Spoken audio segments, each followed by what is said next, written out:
Hey guys, welcome to the channel if you're new here. Today is just going to be an introductory video to how to speedrun, or at least get into knowing the mechanics of how to speedrun Star Wars Episode 1 Racer, the pod racing game that I have personally been playing since I was a little kid. I mean, I'm not exactly old now, so you can probably have guessed that just from me even being in this community at all. Yeah, I have the webcam on today. Just figured it'd be more interactive for me to look at you guys while I'm going through these. Maybe make it more engaging, easier to follow. So the first thing I'm going to do is I'm going to go over the basic functions of driving. Then we're going to go into the kind of requirements for what you need in order to be competitive. After that, we'll go into some basic speed theory. Then the quirks of FPS and traction within the game, recommended tracks to practice on, some advice for improving, how to analyze tracks, a more advanced version of speed theory, an in-depth look at the functions of driving, and then finally we're going to end off on some advanced driving techniques. These should be kind of marked in the description if you only want to go to specific sections of the video. Then you'll be able to do that. So starting off with the basic functions of driving, let me go ahead and open up the game here. So the first thing you're going to notice is that I'm accelerating and turning. I mean, there's nothing to that, you know. It is what it is. You can brake. I'm pretty sure we all know about that. The next one is one that I didn't know about as a kid, and that's going to be called sliding. So with sliding, when you activate it, which is my left trigger in case you're curious, it essentially is a form of drifting, right? So if I let go of thrust, you'll notice that I kind of turn the pod compared to what actual direction it's facing. So the result of that is that I can turn really sharply, right? The next thing is going to be tilting, which is just this. Tilting has a lot of repercussions that we'll kind of talk about as we go, but the most obvious one is that it makes your pod's hitbox thinner at the cost of some turn rate. So, but while you're boosting, it doesn't cost you that turn rate, so a lot of players will boost a large amount of the time while they'll tilt a lot of the time while they're boosting. That brings me into the next one, which is boosting. That's when you get the much needed speed increase, and you can see it's active from the bar down below with when it turns red at the red circle. And then the last thing is this right here. So I'm pressing X on my controller, and that is bringing up this yellow bar, and that allows me to boost. And I'm on Boonta training course, so here you can see that it tells you to boost. And what this is called nose down or pitch down. And what that allows you to do is it allows you to boost, and you're going to want that to be on a button if you're on PC. On console, you don't really have a choice, but it's very much better on a button, so you're going to want to do that on PC. The other variant of pitch is called nose up or pitch up, and that is like this. You can see you kind of just float in the air, right? It can also cause you to go in reverse if you're at 0, but that's not really relevant to anything. But you can see you can kind of just go in reverse. Pretty fun. So yeah, those are the basic mechanics of driving. You're going to want to be able to use all of them. You can also talk about repairing. So if you take a bunch of damage, like if I just... Okay, well this is a bad example of taking damage. Anyways, if you take damage, it shows up on this thing on the left side.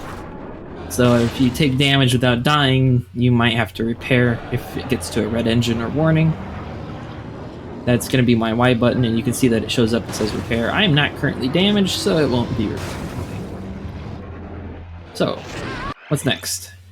The next thing that you're going to want to do is you're going to want to know what are you required to do as a base for this game, right? So what do you need to even be able to get into it? Well, there are a few things. The first thing, as I already kind of briefly mentioned, is that you want to be able to do essentially every task at the same time, right? So you want to... Whoops. Wasn't paying attention to the fact that I did 3 laps. Let me just get back in there. You want to be able to use every function of the game, right? So you want to be able to press your pitch down button while sliding and tilting all at the same time. And when you are boosting, you want to be able to press slide and nose up and tilt, thrust, turn. Every function, you want to be able to do it at the same time. Now that comes down to personal preference, whether you're on keyboard, controller, flight stick, any number of things. You're going to want to be able to press all those features at the same time. So whatever allows you to do that, that will be fine as a setup, right?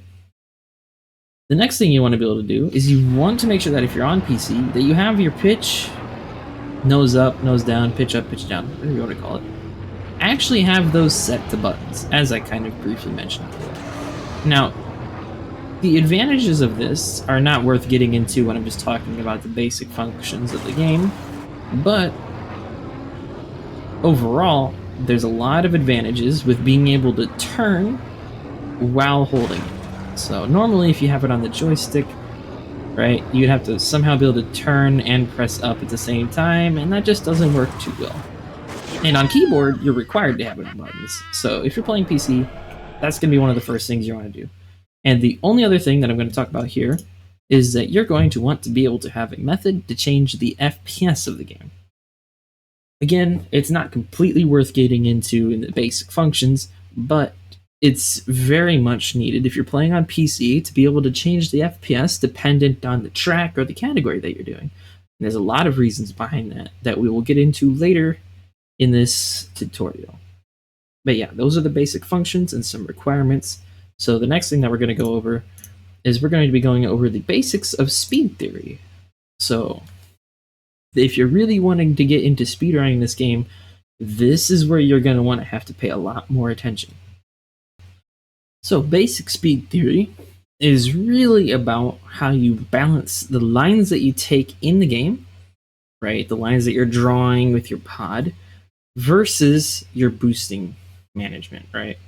So clearly when you're running this game, those are the two biggest things, and I think you can kind of discern that even if you just go into it from an analytical perspective and just don't have any basis for the game. Because you want to shorten the distance that you travel while maintaining as high of an average speed as you can. That's the basic of any racing game, right? And so with your boosting, that's going to be raising and keeping your average speed very high. And your lines is the most important aspect of reducing the distance you travel, unless you start incorporating skips, which is a topic for a completely different video. So what are the best lines and what is boost management, right? Those are the two basic questions that speed theory tries to answer. The easiest one, in my opinion, to go over is just in a situation where you are going and drawing lines. So, like, let's look at it on Spice Mine. This is the 7th track in the game. If we were to say, what's the shortest distance from this point right here to the next point of the track, right? That's going to give you the most progress. Well, lines in this game come at no cost of speed, unlike in other racing games. So when you're turning and you're going along, you don't lose any speed.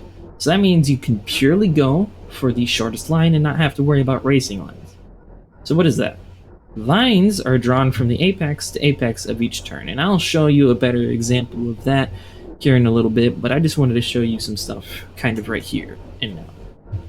So if you're on this track and you're looking ahead, you're going to want to draw from this point to the the very outside point of the next turn. So you're going to be driving in this line right here. See this point here? This is where I was aiming. So I drew as straight of a line as I could to this corner. Now, it looks like the pods are really big on the track when you're driving, but I promise you, they are not big, right? These pods are very small, so lines and getting as close to these walls as you can get, super important. So what about here?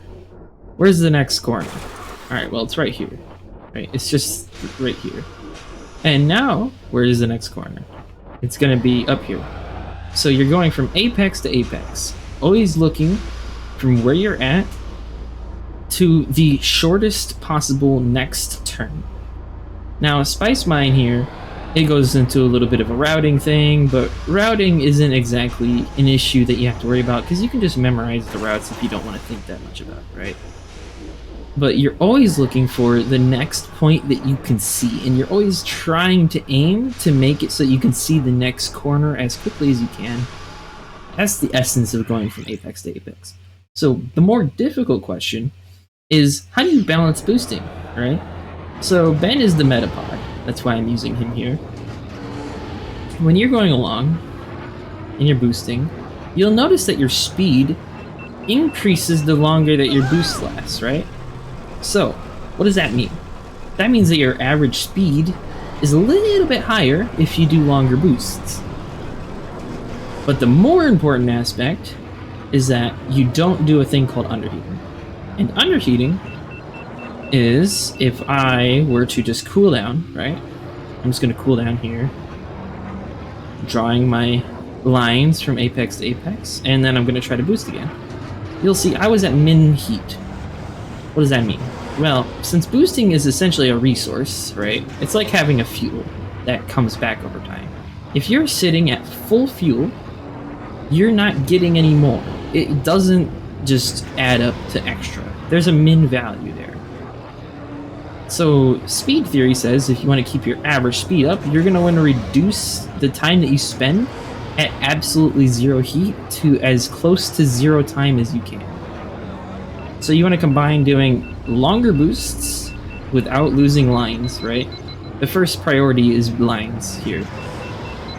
Then your second priority is going to be not underheating.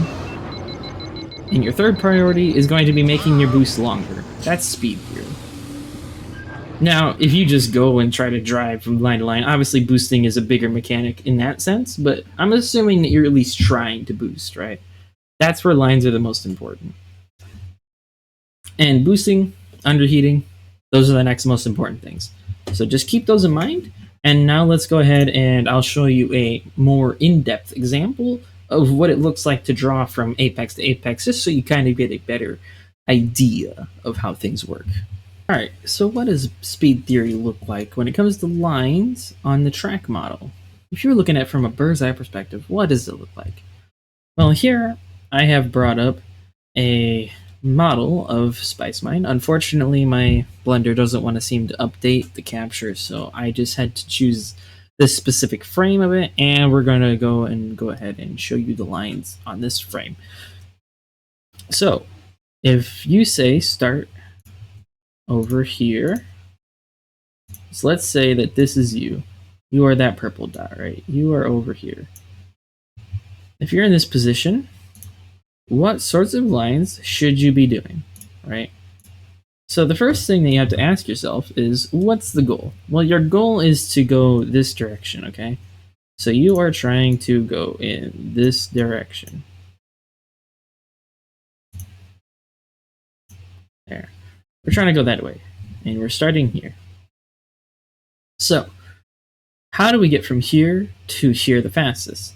Well, I can tell you, you're going to take the inside route, okay? We're going to be taking the inside route. The outside route is just, it's a longer line, it's slower. You don't really need to know that much about it. But, as I was saying, you have to go from apex to apex, draw straight lines between them. That's the goal. So, we're here. The first corner that we're going to see that's preventing us from taking this straight as line as we can, from like if our goal was to get from here to here directly, the first corner that's in our way is this one, right? And the next corner that's going to obstruct our path is in this area. So we're going to draw a straight line from this corner, because that's where we would go. We would go from here to here to this corner. We're going to draw a straight line, and we're going to basically imagine that this is trying to come down, right? Like it's trying to sweep down. So when we sweep down, we'll notice that this line, right, this edge up here, prevents us from hitting this edge when we want to.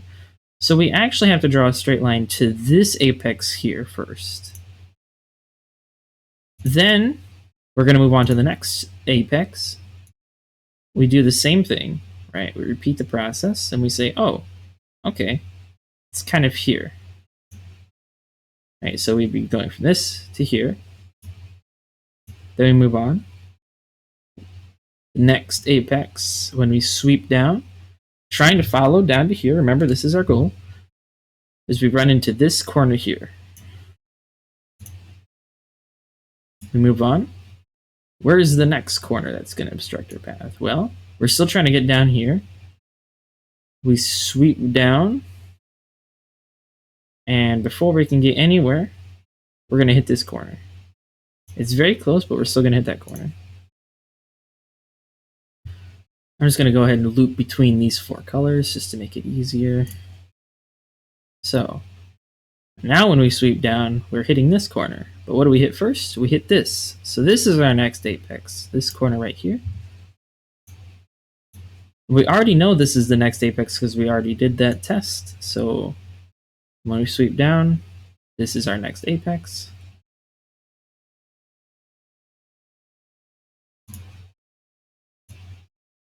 When we sweep down, we're aiming down here still, right? We're going to hit this corner.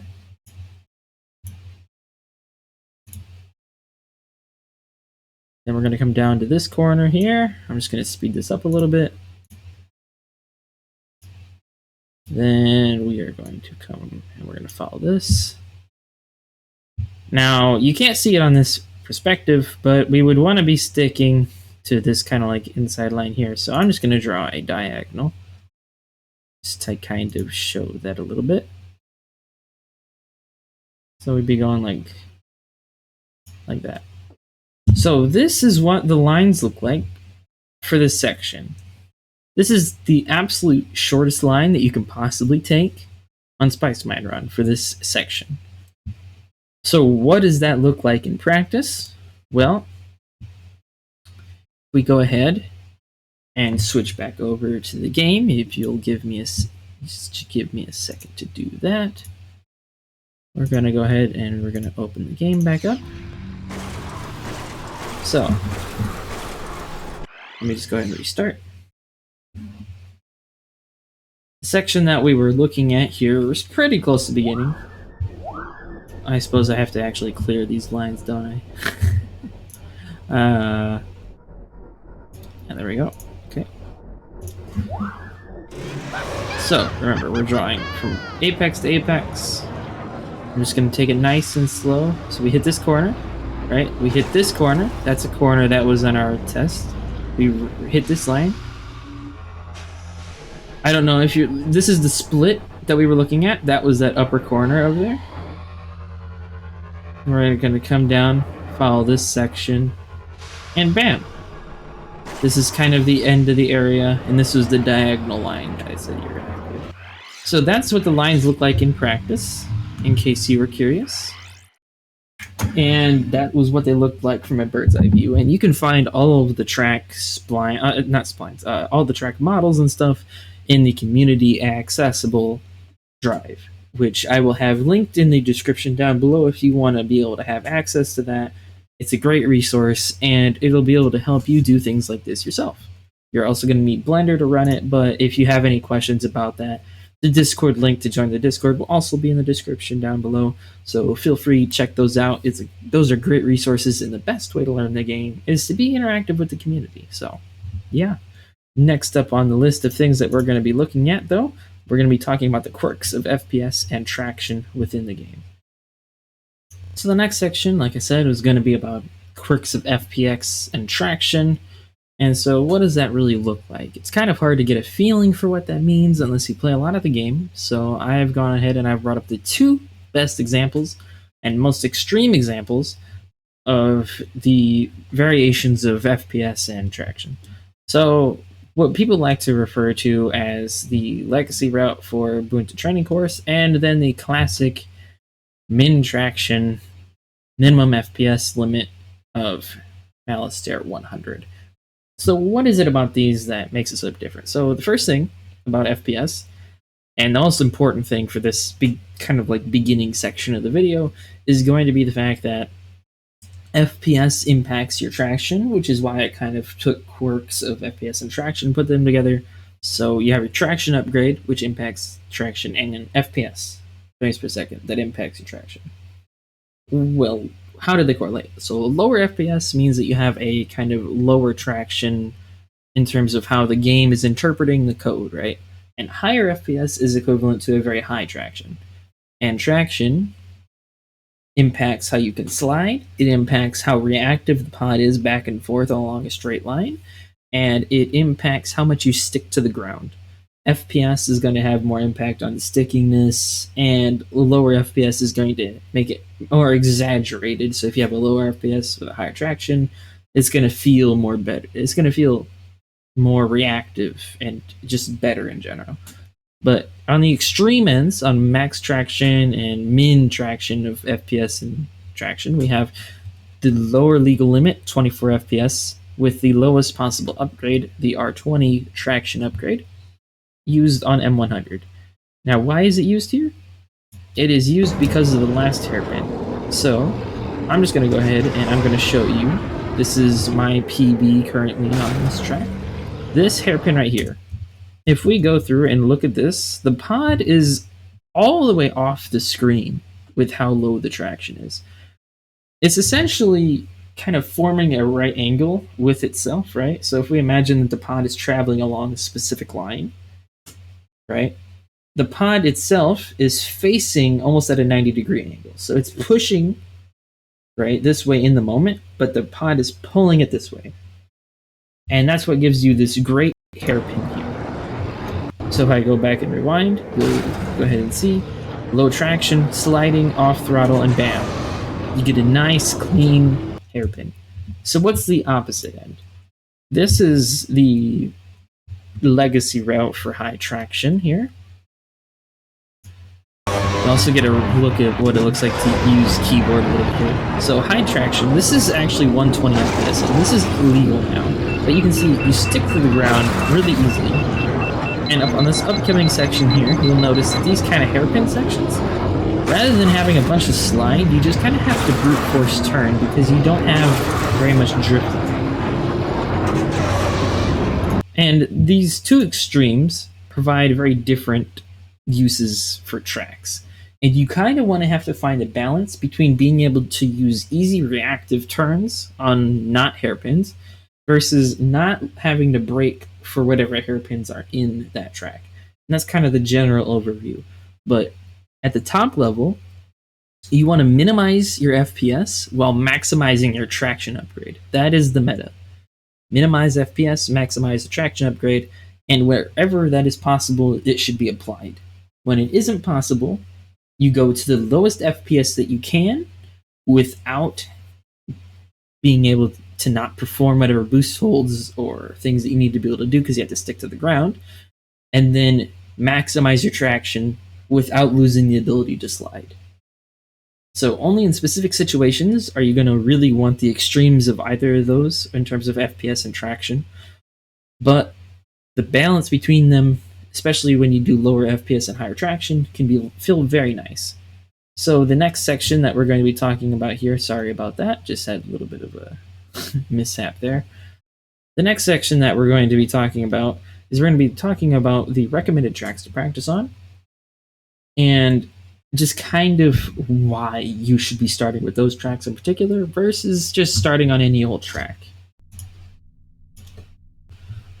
So I have here all of the tracks pulled up in the game. And we're just going to go ahead and run through kind of the general consensus of what you should start with, what you should save for later, but also why you should do every track, even if you want to be a track specialist. So a lot of players like to start on Ocular's Classic.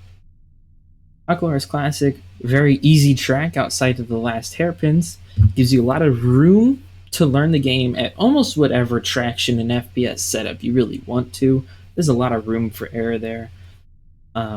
Personally, if you want my recommendation for what you should start with if you're just starting out on the game, I'd recommend using 30 FPS with the R80 traction upgrade for this track. It feels great if you're at the start of the game.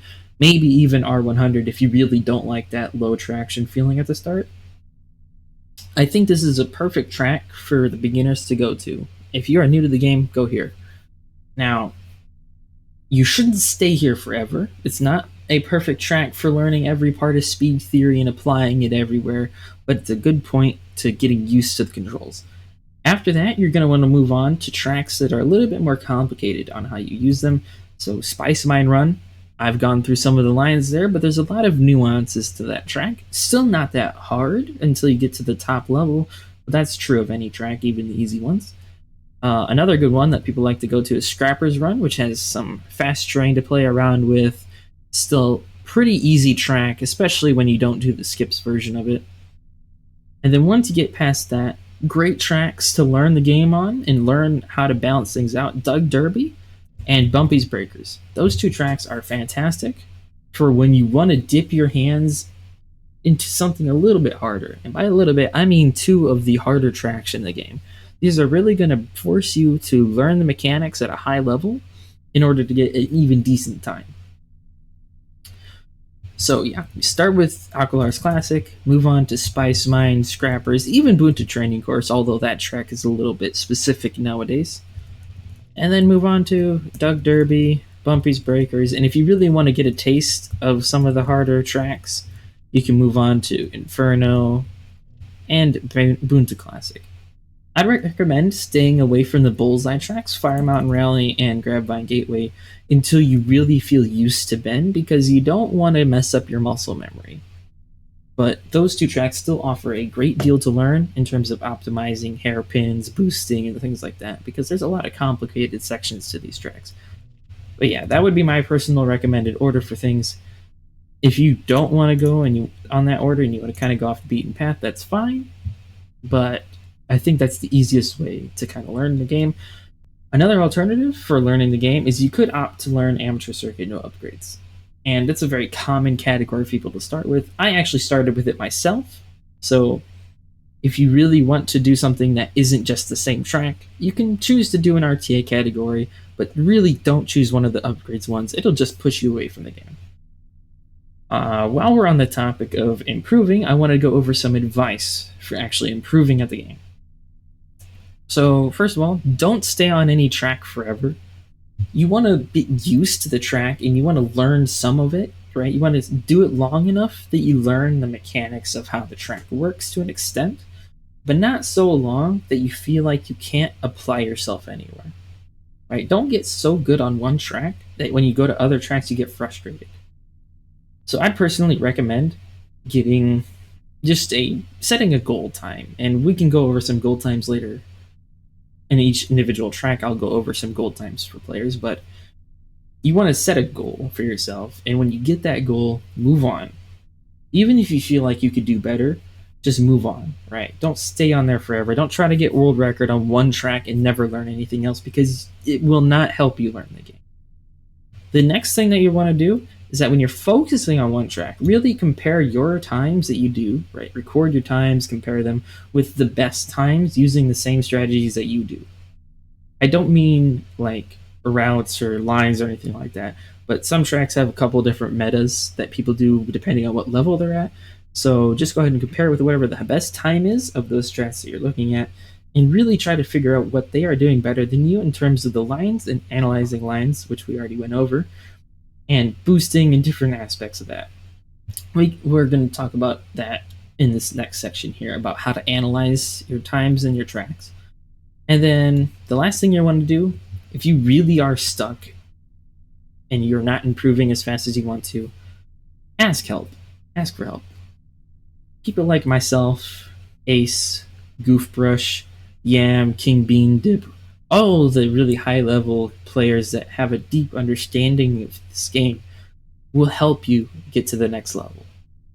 So reach out for advice. We'll take you under our wing. Don't be afraid. Again, the Discord link is down below in the description. Reach out and we will help you get better. Don't just give up. We got you. So the next thing I want to talk about is how to analyze tracks. And I actually have a great example of this that I've already done on my channel. And if you want to check it out on your own, then you can. But we're just going to check it out here because I believe it is a great way to actually look at the game. So let me go ahead and bring this up for you. Okay, so here it is. This is Digital Unity. He's a very good player at the game compared to if you're just getting into it. He's not the super top level or anything, but he is a very respectable player. I'm not trying to discredit him or anything, but I am comparing him with Cobalt, who was one of the most successful players in the game's history and was, for about 2 years to 3 year span, considered the best player in the game. So it's not really a fair comparison, but it will show you good versus average lines in this game.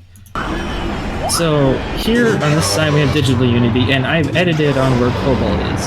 And this isn't what you're not gonna want to edit this stuff, but you can see here at any individual frame, you can compare how this player's pod, Cobalt's pod, is on one section versus Digital Unity's on a different section. You can see how they're missing apexes of turns. You really want to look at this stuff, right? What are you doing differently compared to somebody who's using the same strats, right?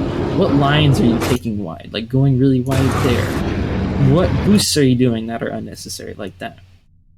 The other sections that you're going to want to pay attention to, though, is you're going to want to pay attention to things like braking and any jumps, if there are any jumps, or any tricks, right? Those things can really define a time, but starting with being able to compare what you do next to somebody else and see what little optimizations they're doing can really help bring about the next level of your gameplay.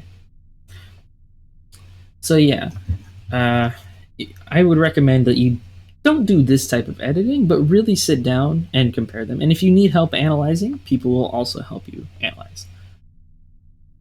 So the next thing that we're going to talk about is we're going to get into a little bit more of an advanced section.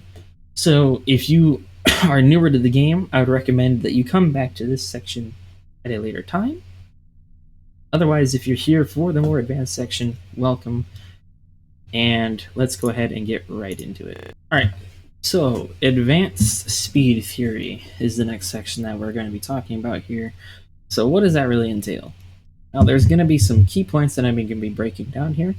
We're going to have boost duration versus lines, fast terrain sections of the game, off-road terrain or slow terrain, slopes, sections with braking, and matching TFPS to the track. These are the more advanced sections of the speed theory. So the first one, boost duration versus lines. As we talked about earlier with the normal speed theory stuff, you want to maximize your boosts while minimizing underheating, right? So maximize the duration of boosts without underheating. Another aspect of that is that in order to avoid underheating, you can do min-maxing on your boosts. So make shorter boosts shorter and longer boosts longer. That's kind of the Cobalt speed theory, if I remember correctly, about who came up with that. I'm pretty sure it is. But yeah, this is going to be a comparison between the current meta on Ubuntu training versus the old meta, because these are two different approaches, and it kind of goes over boost duration versus lines. So in this approach with Cobalt, you're going to notice that it's a high TFPS as we went over here, but the whole idea of this approach of the track is to completely and 100% maximize each and every single boost duration, while not sacrificing the lines of the track that were possible without doing any jumps, right? So at this time, it was not known that there was a lot of jumps that could be done in terms of actually increasing the speed or improving lines. So the idea behind it was purely just take the best line possible while maximizing boost duration, and that is done throughout the entire thing. But the current meta, here, if I'm just going to fast forward, is now a lower TFPS and includes these jumps. So how much of a line improvement is this really? Well, you're cutting out this section right here, right? Where you go to the left, around to the hill, and then back to the right. You're instead drawing a straight line over all of that, and that's a lot more distance than it looks like. Taking the arc of a turn versus a straight line, you're really cutting a lot out there. And then the next one that you're going to see is this exit here. You're cutting off this entire, you're cutting off this entire right side section here. It's not that much of an improvement purely because on the slope, you'll see that you actually lose speed here when you're on it. It's kind of like a slow terrain, if you will. I think it might actually be literal slow terrain, but regardless, you lose speed on it. So the balance between lines and boosting is a little bit more complicated than it at first seemed, but in general, taking big chunks of lines and improving them is going to save you far more time than a longer boost duration ever could. And so you really want to stick to maximizing how much distance you can cut out of the track compared to maximizing boost durations. And this is the best example I can think of for that.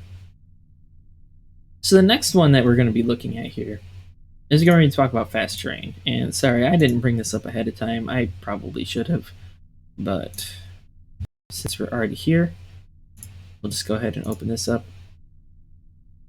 I apologize if it loads slowly, but this is Vengeance, and it is the single most infamous track in the game when it comes to fast terrain. So with fast terrain, and let me just show this here, fast terrain, mathematically, you want to spend as much time on it as you can without making your lines longer. Increasing the distance of your lines does not help you go any faster. You still want to decrease those. But you want to spend as much time on it in terms of not boosting. Because what you want to treat fast terrain as, you want to treat it almost as if it's a form of boost in itself. It's another resource on top of your boosting resource. So if you boost on fast terrain, it's equivalent to underheating on the fast terrain, right? It's the same idea. Now, it's not literally the same, but it's the same idea. You're reducing your resource and decreasing your average speed. You still don't want to underheat because boosting is going to increase your speed more than just sitting at the fast terrain will, as you can see here. But you really want to force as much of that fast terrain out of it as you can. Another thing to note about fast terrain is that, as you can see here, it takes a long time for it to actually get to its top, right? It maximizes there. And when do I get onto this fast terrain here? Around here.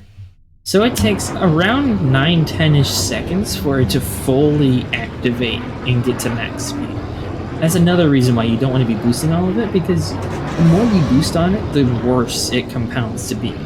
Right? You're getting less speed while you're on it, and you're spending less time with the free extra speed. So fast terrain, you really want to minimize as much boosting as you can on it, and this is also true on Executioner. It's the reason behind trying to not boost on this section. This is actually fast terrain, in case you didn't know. But yeah, that's the whole idea there. The next thing that we're going to be looking at is we're going to talk about slow terrain. And the most infamous example of this is the Gauntlet.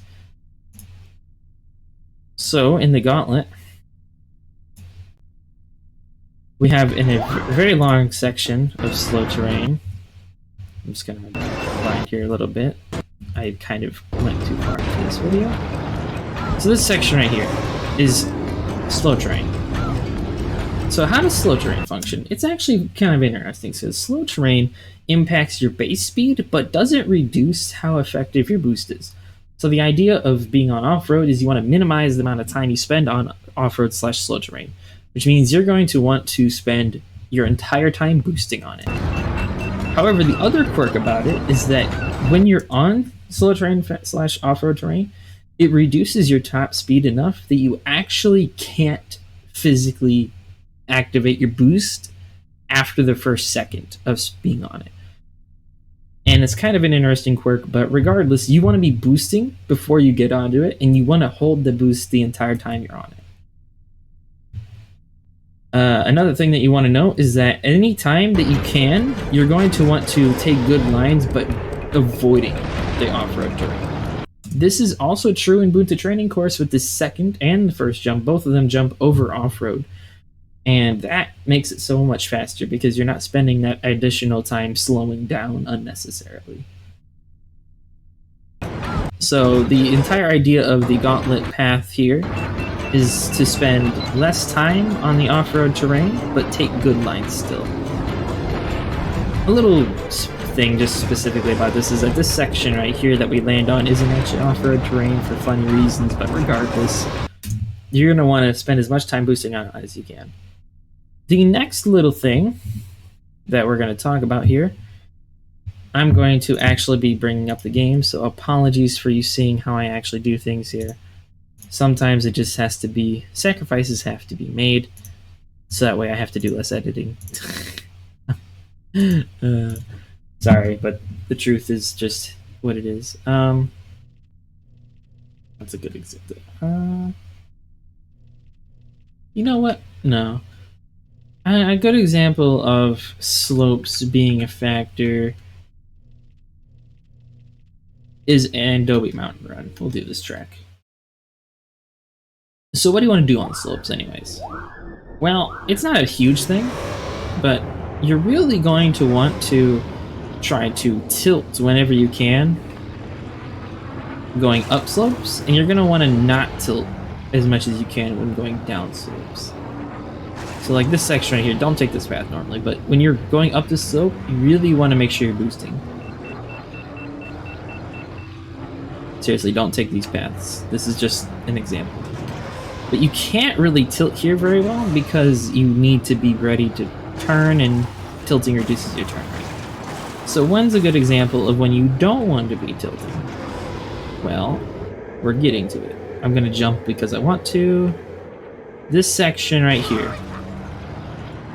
This is a huge downhill section. There's one more quirk about slopes that I want to talk about, which is that you actually want to be boosting going down slope. You don't want to tilt, but you want to boost going down slope. And that's because when you are going downwards on the slope, the impact of going down the slope, like how much speed increase you get from going down slopes, increases when you're boosting. And then compare that to going up slopes, it's not really worth it. So you'd rather boost going down slopes than boost going up slopes. Obviously, boost duration and things like that are more important, but it is just a general rule of thumb. Boost more going down the slope than up the slope. The final little thing I want to say about that is with regards to holding boosts over slopes. There's going to be a section about that specifically later on, so please check that out. It's going to be in the advanced techniques of driving. So if you were here to this section to look for that, wait until a later section. Alright, so the next little thing that I wanted to talk about with this is sections with braking. And this I'm going to have to go back to the example that I have on here. So if we go here, the most infamous example of braking is Grab Vine Gateway, the swap section. Okay, I'm gonna mute this because I actually am talking during this. So this section right here, right? When you're in this section, I apologize, I should have watched this on YouTube to make this easier. There we go.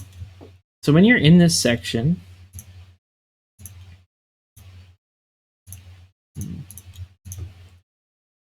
you have to brake for a large section of it. So I'm already doing some braking here, and then now massive braking. You can see it on the speedometer down in the right-hand corner. So how do you maximize your potential time when you have sections of braking? Well, I haven't done the tasks of the track, so I can't speak to the exact theory, but I will tell you what in general works best for me. So the general rule of thumb that I'm going to say for you to do is to reduce the time that you spend in the state of braking and maximize the time that you spend boosting before and after. So that's not exactly right, but the idea here is that you're going to end up underheating on this section, right? So you want to reduce the amount of time between the boosts, right? you want to reduce the amount of time that you spend in that slow state. And whatever works to do that most effectively is the best way to get a good time quickly. On examples when you're not underheating, the best way to do things is to conserve as much speed as you can. Because that way, you're going to be able to take whatever line you do a little bit quicker, and it'll take less time to accelerate, meaning that you'll conserve more momentum. But in these complicated sections where you underheat and have to brake, you're going to want to take good lines and hold these boosts as late into it as you can, and boost as early as you can. So in here, the middle section, the entire idea is to conserve speed while taking good lines. So anything that will allow you to get to the point where you can boost again as quickly as you can is the best solution for how to get around braking, right? That's my way of looking at it anyways. I, like I said, can't speak to the exact method for how it would be done, just like perfection, but that is the easiest way to approach it from my perspective. And the final advanced part of speed theory that I wanted to talk about is actually matching the TFPS to the track. If you don't want to have to think about it, I do put all of my FPS settings in every single one of my PBs, and if there's no traction listed, it's implied R20 traction. So if you want the baseline, that's the easiest way to do it. I will also have a list down in the description, right? It'll be a link to my personal list of tractions that I currently use for every track. I will not be keeping that up to date as I adjust things, but it'll give you an idea, a baseline to go off of. If you do want to be creative about your tractions, I described this earlier today in this video, but you want to minimize FPS while maximizing traction. But how do you know the correct lines? What's the correct feeling? The best way to determine what traction FPS that you should be using is to determine what section defines your time the most. What thing can you not do if you have too high or too low of traction? For example, Malistaire 100. Most of the track is not optimal at low traction, right? But there is one key aspect of it that defines the entire track. And that is, of course, the hairpin. Going through the hairpin well defines any meaningful time save on that track can be saved on that hairpin. And those types of features of tracks figure out what works best. Trial and error, do low FPS, high traction, and slowly adjust it in whatever direction you feel you need to. And then you're just going to have to match that to the rest of the track. And if you find any other sections that conflicts with, then you're going to want to adjust.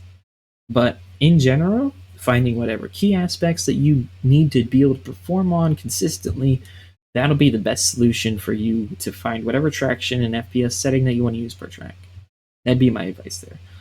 So the next section that we're going to be doing here is we're going to be talking about the more in-depth look at all the functions. So stick around for that if you want to understand things at a deeper level, I would say. So for this section, I wanted to have this brought up kind of in a bigger sense, so that way you can have a list right in front of you.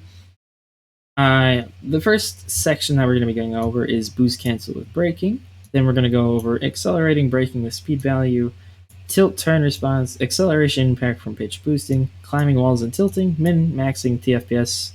Kind of already talked about it, but I just want to bring it up a little bit more. Damage traction upgrade, and hover height shenanigans.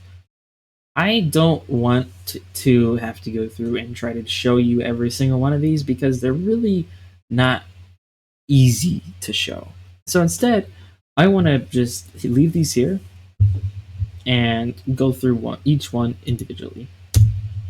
So the first thing is boost cancel with braking. This mechanic is overused and underused at the same time. Some players used boost cancel for braking for every single boost. Normally, You just want to cancel boosts by letting go of your accelerator or a throttle or whatever you want to call it and repressing it. You lose less speed that way, and it doesn't hurt you to do it. There's no disadvantage in most situations.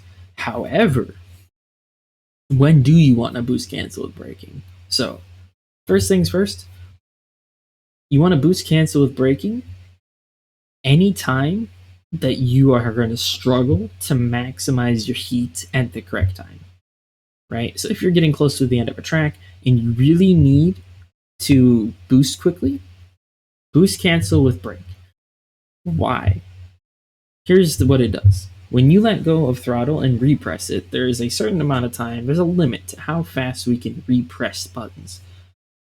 A task of it could theoretically only leave a single frame in between, and it would only be a 1 frame difference between that and boost cancel with braking.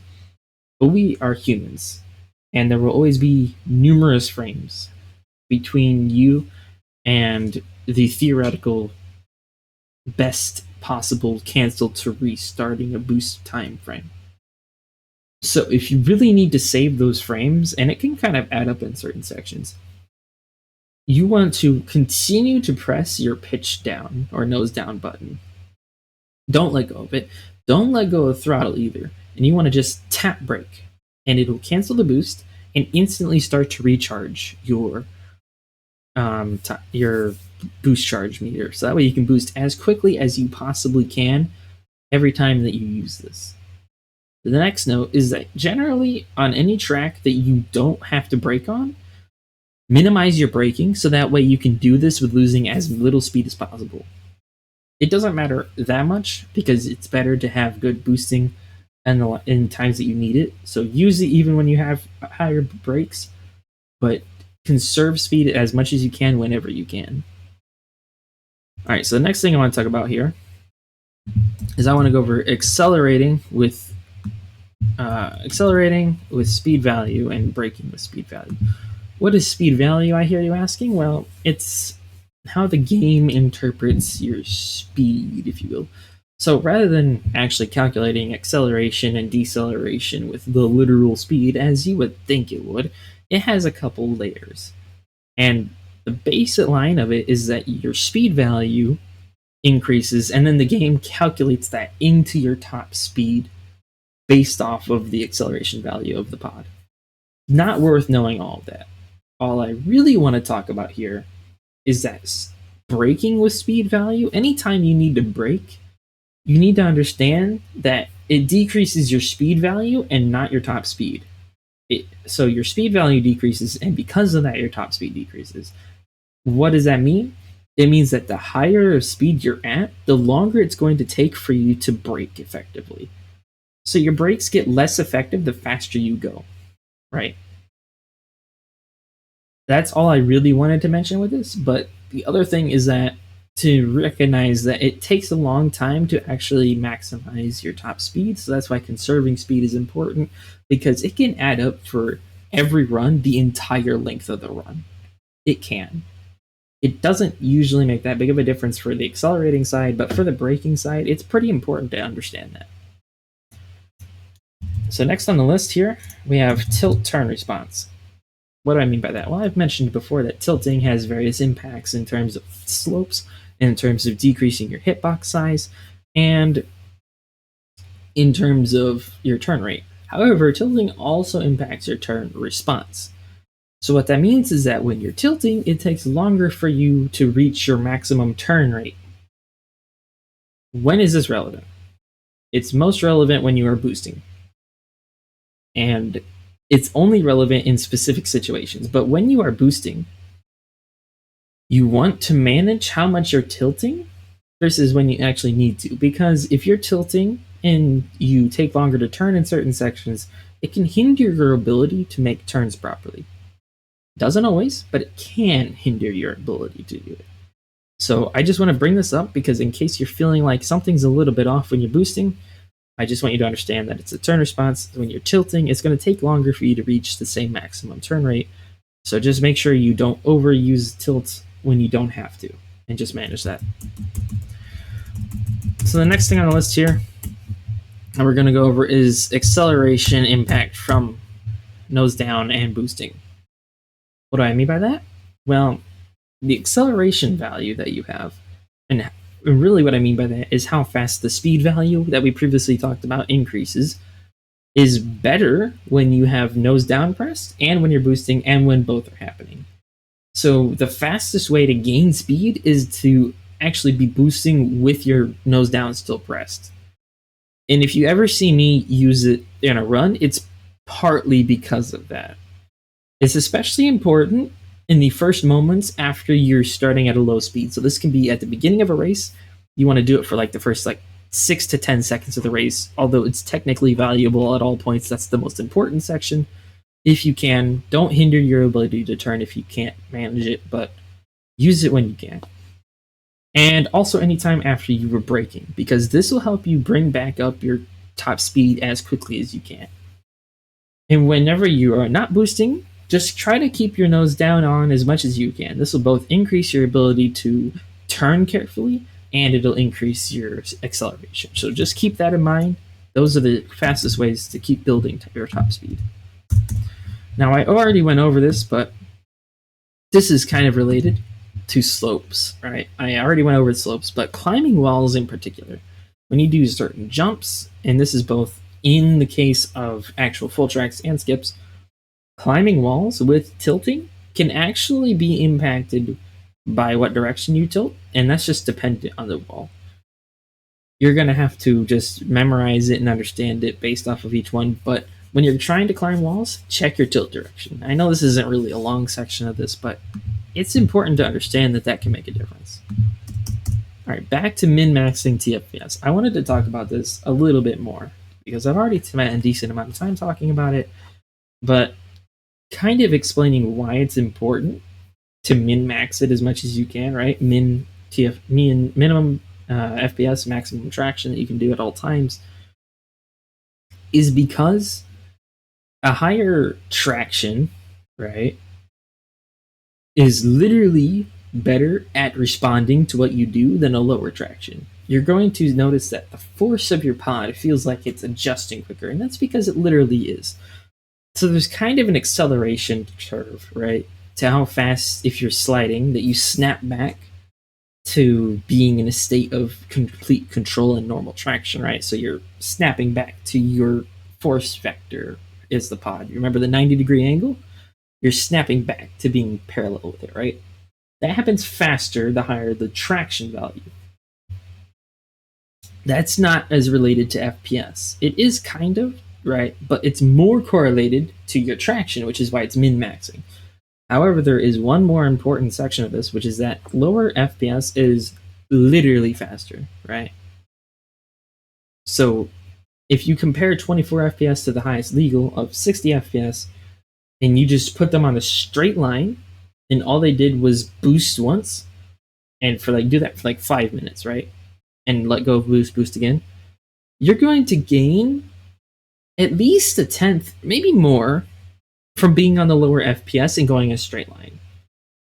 Now, you can look into that all you want to. It's purely because of Riemann sums with the equations being tied to FPS instead of delta time, but that is a literal factor. So if you notice that you have a limit, a lower FPS can save you time in a literal sense by making you have a higher average speed. The next section is just now becoming kind of the more of the meta, which is that when you can't find the exact upgrade you want, use some damaged traction upgrades. You can go to the junkyard, or you can use the kind of approved save editor that Gale Force has released, which is in the Discord that we have, so feel free, go ahead and pull that. And you can set the health of the traction upgrade that you're using, and this can allow you to have a much wider range of traction upgrades. Don't do this in RTA. It is illegal to use in RTA. You will be called out for it if you're caught. However, in ILs, don't change your upgrades during the IL, but before it, it doesn't matter because it's not a tool unless you're using it during a run, right? You're not going to use it during the run, so don't worry about it. You can have a wider range of available tractions to you, and that can be very beneficial. And then the final thing I want to talk about is something that I haven't actually talked about at all, which is hover height. And I said shenanigans because it kind of is shenanigans. There's a hidden stat for each pod called hover height. And this correlates to kind of how high the pod hovers above the ground, right? And this was probably meant to be more of a visual thing for the pods, but it ended up being a very literal thing. And normally it has a bigger impact on skips, but hover height shenanigans, right, can actually be correlated to a lot of aspects of even when you're using full track, right? So part of the reason that you have issues holding boosts and getting certain types of jumps and stuff with lower FPS is because your hover height kind of bounces around a lot more than at higher FPS. That's part of the reason. So you can kind of mess around with it and find certain ways of manipulating it, which I will go over in the next section and final section, the techniques, advanced driving techniques. You can kind of mess around with that, and you can get your hover height to kind of reset or be in a different direction and things like that, have the force be in different directions.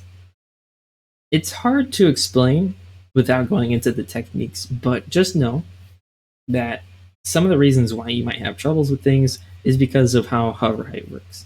And like I said, I'll be covering that more in the next section, so be sure to stick around. And I'm just going to be doing the same exact thing here, which is advanced driving techniques. There's only 4 that I want to go over.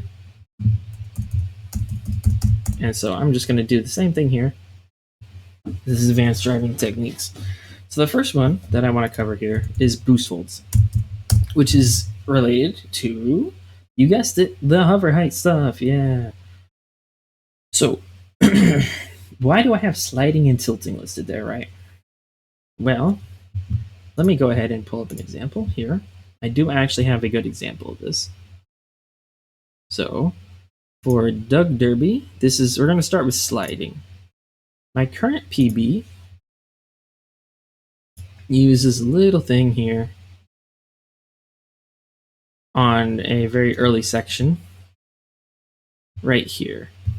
So you'll notice my left trigger is slide. I initiate slide on a downward slope. Why do I do that?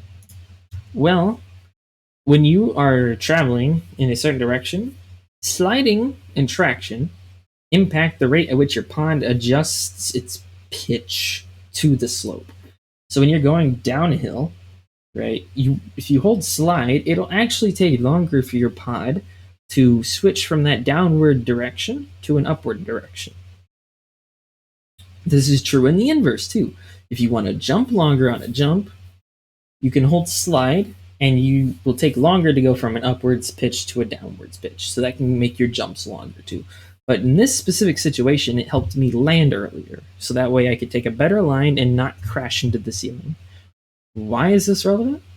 There are situations where you don't want to press slide because it'll make it so you will come off the ground and not be able to hold your boost. And then there's inverses of those situations where holding slide will actually make it so you can hold boosts that you couldn't hold before. This is true on Inferno, and it can also be true on other tracks, but it just kind of depends on the specific situation. Generally speaking, you want to hold slide more on the down and then release it almost before you get to the upward top peak of it, because that way you don't have slide on the entire time. But sometimes you have to hold it the other way. It's really dependent on the situation. I just wanted to bring it to light. The other one, which is tilting, if we go ahead and check out my 3-lamp executioner PB, I believe lap 2 is when I do it, but there's a boost hold here that you can do on this section. It requires high FPS and high traction, but it's inconsistent no matter what FPS you use in the legal FPS range. So what can I do to make it more consistent, right? Well, after messing around with it for a while, I realized that by tilting in this section here and releasing the tilt, then I could set my hover height to a position where it would make that boost hold more consistent. So tilting kind of resets your hover height, right? So treat it as a way to get it on a specific cycle. And this cycle is dependent on your FPS, and it's dependent on when you time your tilt and when you release your tilt.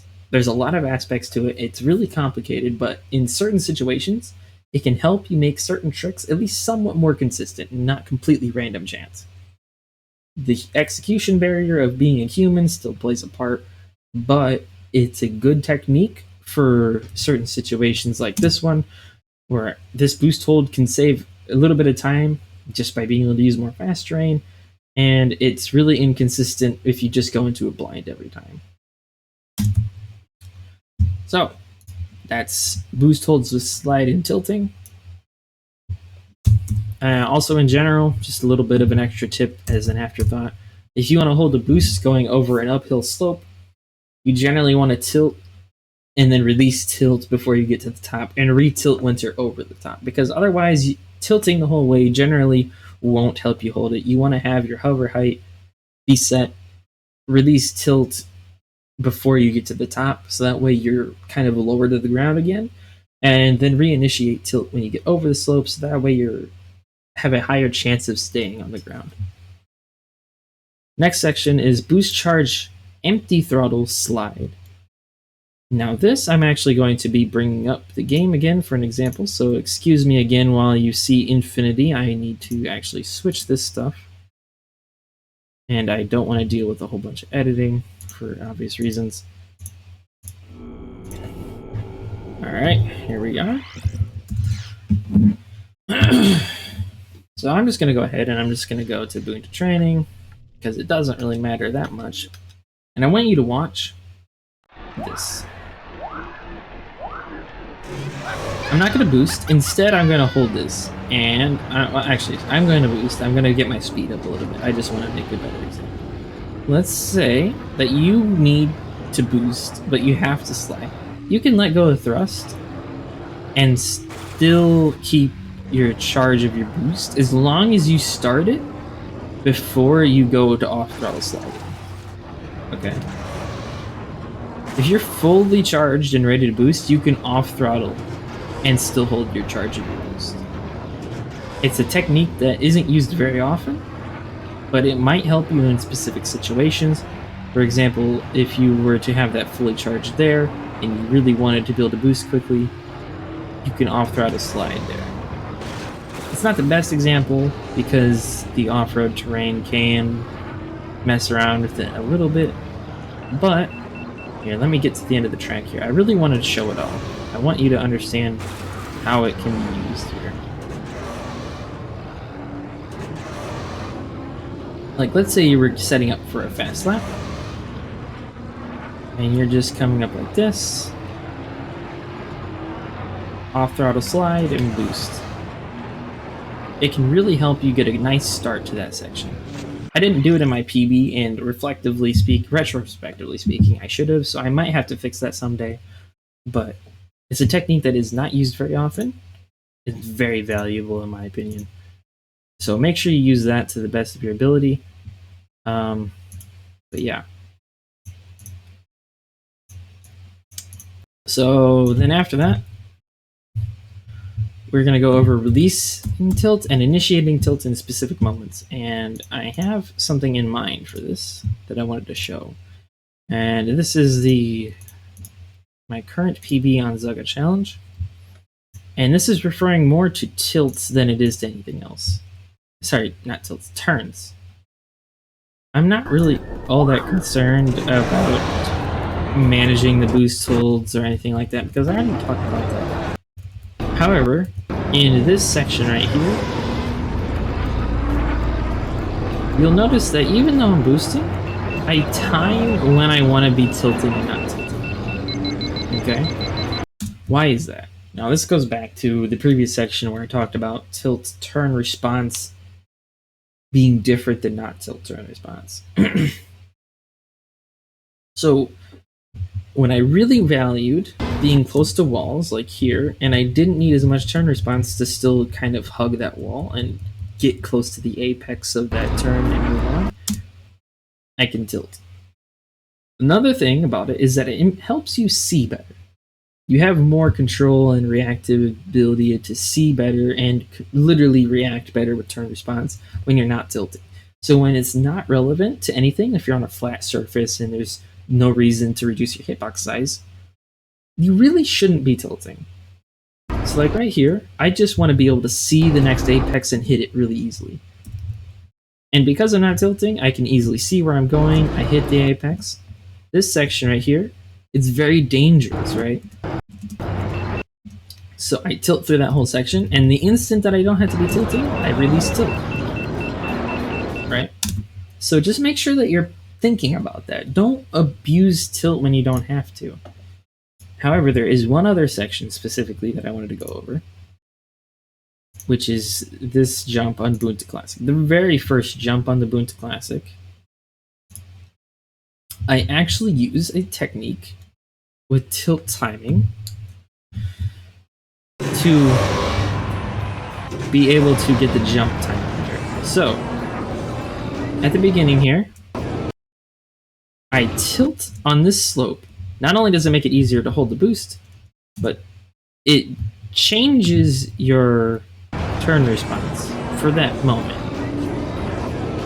which puts you at a different angle going into here than if you hadn't been tilting it the whole time. And personally, I find it a lot easier to get a nice tight turn around this section with that angle than if I don't tilt. So using it for setups like that is also great. Alright, then the final thing that I wanted to talk about is what I like to call throttling slide. Throttling slide is a technique where if you're pressing slide, you just kind of spam it a lot. You don't have to literally spam it, but you press and unpress it numerous times for a single turn. I don't know when other people use it, but personally, I use it on M100 on this turn here, and this is my left trigger. You can see me press and unpress it, right? And depending on how that turn is going, I will either do it more or less. I might do it a few times, I might only do it a couple times, but by throttling slide, you can get a little bit of a different approach to turns. It's just another way of getting around how awkward turns can be if you don't have a good setup for it otherwise. So yeah, that has been all the advanced driving techniques that I wanted to cover. If you have any questions for any part of this video, you can either message me on Discord, which you can access the Discord again through the link in the description down below. I would highly recommend you reach out to me either there, or you can just leave a comment on this video and I'll talk and reply to as many of you as I can for as long as I am on this channel, which hopefully be for a while, but regardless. I appreciate you if you've sat down and watched this whole video. I know this is a lot of rambling and me just doing it in a more casual sense, but I didn't want to have to make this a super strict and edited video. I didn't think that would go over well. But yeah, if you have any questions, reach out to any of us. I highly recommend taking and really learning all of the techniques that I talked about in this video if you really want to get better at the game. I will be releasing one video per track, following this one over time, going in depth about each turn, each technique, each little detail, about why things are optimized in the way that they have been optimized. So if you really need help with specific tracks, go there next. I will eventually have that linked as a playlist for this video, but right now, as of making it, I haven't made those videos yet, so when it's there, as if you're watching this and it's there, you take advantage of it. Otherwise, I'll let you know when they're posted via the Discord. So please go there, enjoy it, and I hope you've enjoyed this video. I hope it's helped you out. I hope you learned something, even if you've been around for a while. Thank you for watching, and good luck with your speedruns, and I'll see you all in the next video. And just as a little trick, bye-bye.